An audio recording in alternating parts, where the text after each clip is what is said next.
कोलकातामध्ये भाजपा आणि तृणमूल काँग्रेसचे कार्यकर्ते भिडले। पंतप्रधान मोदींच्या रॅलीपूर्वी वादाची ठिणगी।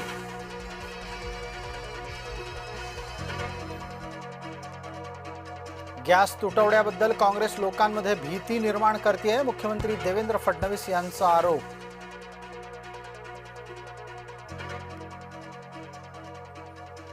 सरकारकडून गॅस वितरणाच्या बाबत नियमावली जाहीर। शाळा, अंगणवाडी, खानावळी यांना 100% गॅस पुरवठा होणार, तर व्यावसायिक उपहारगृहांना 70% आणि औषध उद्योगांना 50% पुरवठा करण्याचे आदेश।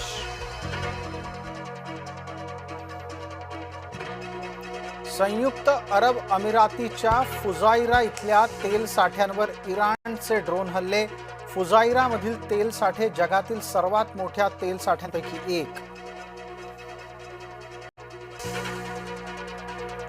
आकाशात तेल भरण्याची क्षमता असलेलं USKC-135 हे अमेरिकेचं विमान कोसळलं। विमानातील सर्व 6 कर्मचाऱ्यांचा मृत्यू।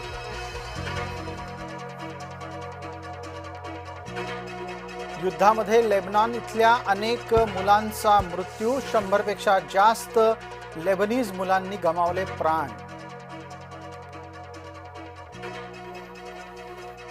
होर्मुझमधून आणखी 2 भारतीय जहाजांना परवानगी। शिवालिक गॅसवाहू जहाज होर्मुझमधून रवाना।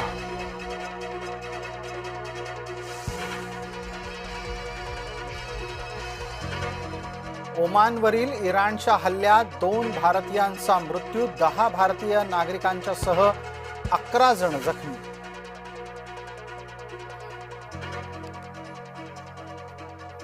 मिठी नदीच्या नाल्यातला गॅस राष्ट्रीय संपत्ती घोषित करा। संजय राऊतांची टीका सुरूच।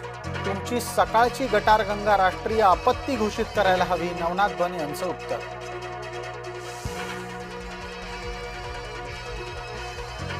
नागपुरात चालू होता गॅस सिलेंडरचा काळा बाजार। धडक कारवाईमध्ये 110 सिलेंडर जप्त, 5 जणांवर गुन्हे दाखल।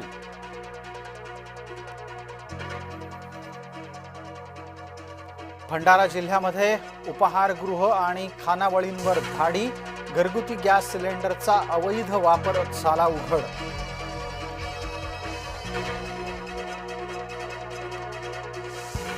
गॅस पुरवठा सुरळीत करण्यासाठी प्रयत्न सुरू। नागरिकांनी अफवांवर विश्वास ठेवू नये, नितेश राणे यांचं आवाहन।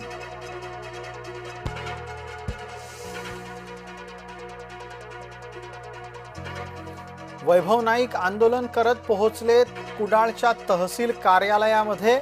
सिलेंडर मिळवण्यासाठी माजी आमदार वैभव नाईकांचा प्रशासनाला जाब।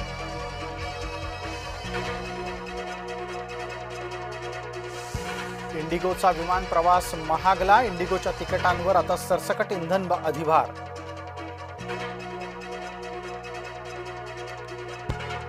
आमदार महेंद्र थोरवे यांच्या विरोधामध्ये अब्रू नुकसानीचा दावा। खासदार सुनील तटकरे यांची कारवाई।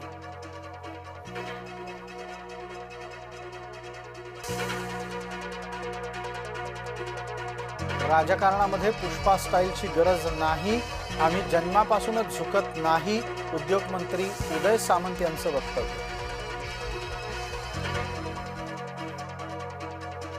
मुंबईतल्या मालाड रेल्वे स्थानकावर नमाज पठण। रेल्वे स्थानकावर नमाज पठणाला परवानगी मिळालीच कशी, किरीट सोमय्यांचा सवाल।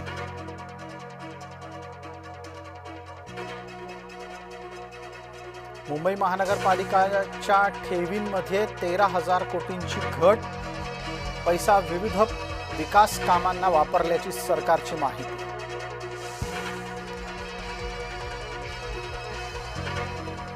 अमरावती विभागीय आयुक्तांच्याकडून लोणार सरोवराची पाहणी। जय महाराष्ट्राच्या बातमीची घेतली दखल।